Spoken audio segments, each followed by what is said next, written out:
I am speaking to you from Albuquerque, New Mexico, where my wife, Mary Ellen, has been for more than 6 months caring for her dying father, where he is now nearly at the end of his battle with life. A clear reminder that we are not in paradise. Nothing in this planet is permanent, and our very breath is borrowed. This year has come and gone, and with it came political unrest, financial instability, spiritual division, and disaster upon natural disaster. Central California Conference was not exempt. We experienced the drowning of a young man from Fresno Academy by the name of Trayvon Davis, which shocked our community. The Oildale fires destroyed one of our sanctuaries. Camp Wawona was for a time threatened with fire as well. Our conference neighbor to the north lost Redwood Adventist Academy. The Deadwater fire in their territory destroyed 63 homes and 68 structures while burning 81,826 acres. The Santa Rosa, California fires damaged and destroyed 7,500 structures.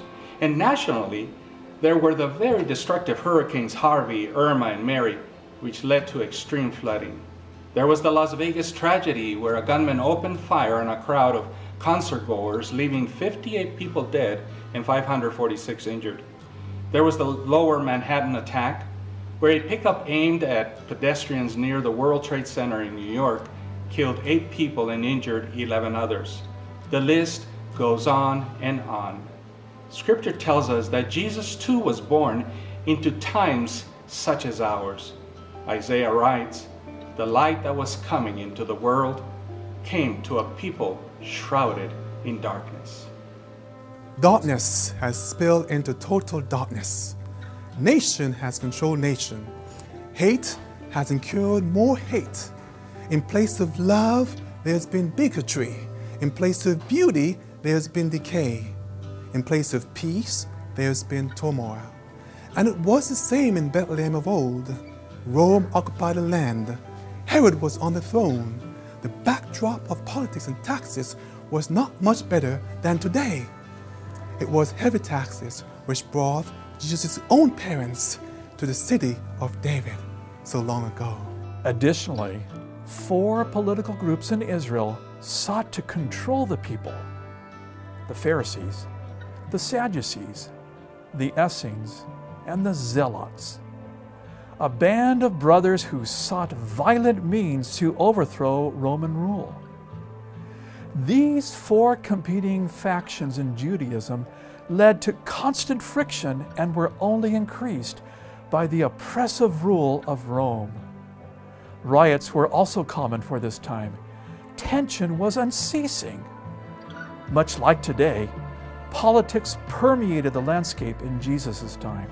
Furthermore, the people of God were under the oppressive rule of Rome.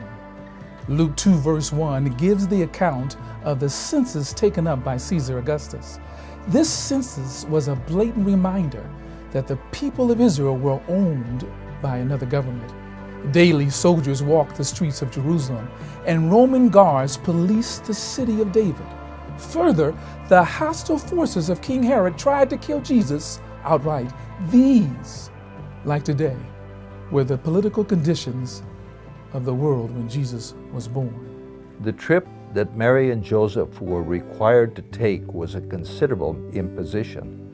Living in Nazareth, Mary and Joseph would have had to travel more than 100 miles north to Bethlehem. Yet forced by law, there was no way around this.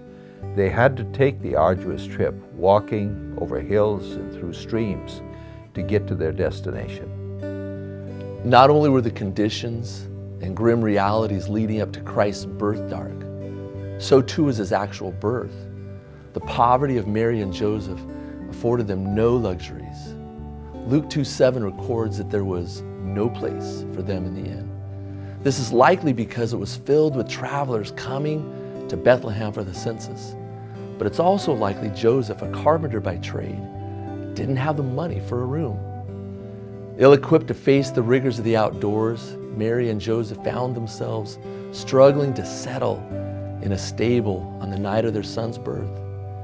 In place of full tables and happy hearts, food was likely scarce and animals had taken over the nativity scene. Just before Christ's birth, a band of angels assembled upon small rolling pastures, and the Gloria Excelsior Deo Christmas truce was born, a spiritual trove, not of Hollywood making or Disney magic, but heaven and earth reconciled if only for a time.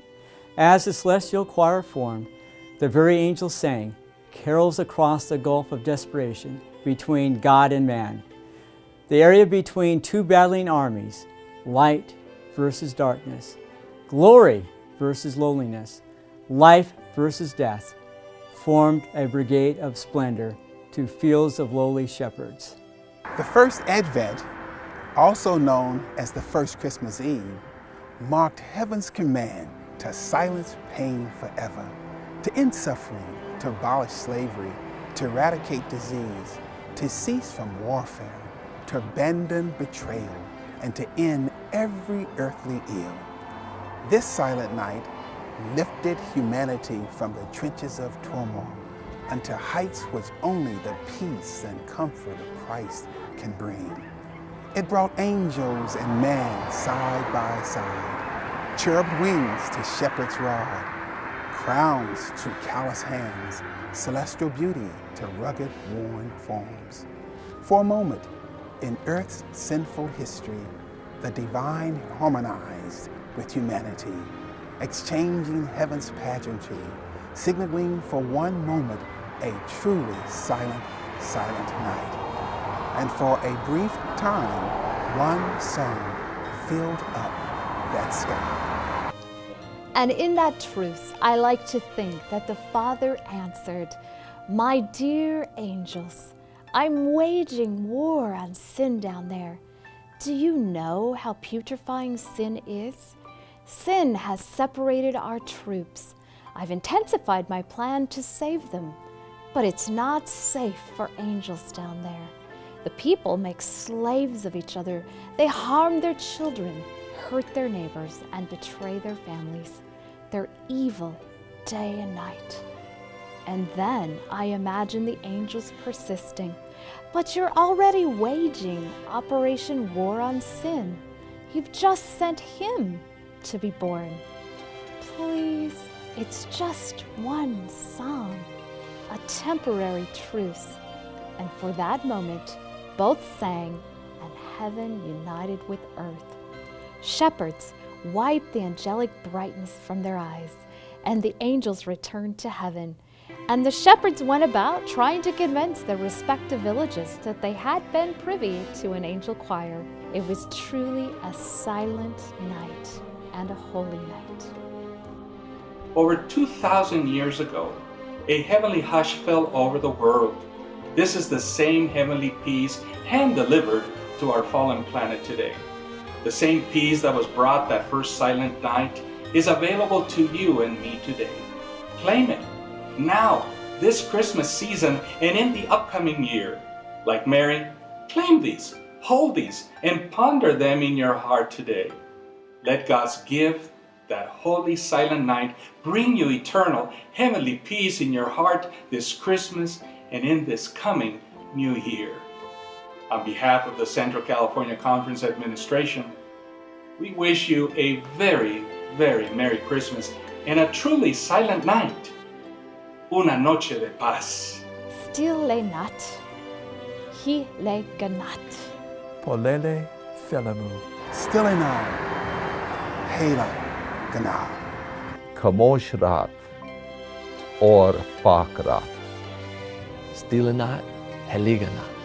Notte Celestial, Notte Santa. Noapte preas ventita. Silent night, holy night.